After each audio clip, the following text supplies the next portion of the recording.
உயிரே உயிரே உடம்பில் சிறந்தது எதுவென்று தவித்திருந்தேன், அதை இன்றுதான் கண்டுபிடித்தேன்.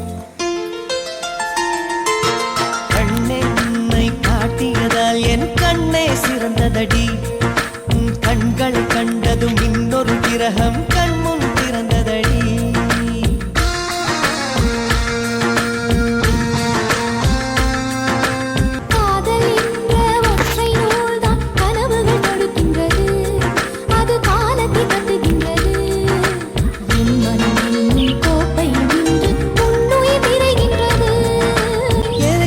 ஏற்கனவே பிறந்த வழிவளோ இதயத்தை கயிறு கட்டி இழுத்த வழிவளோ, ஒளி சிந்தும் இரு கண்கள், உயிர் வாங்கும் சிறு இதழ்கள், என்னுள்ளே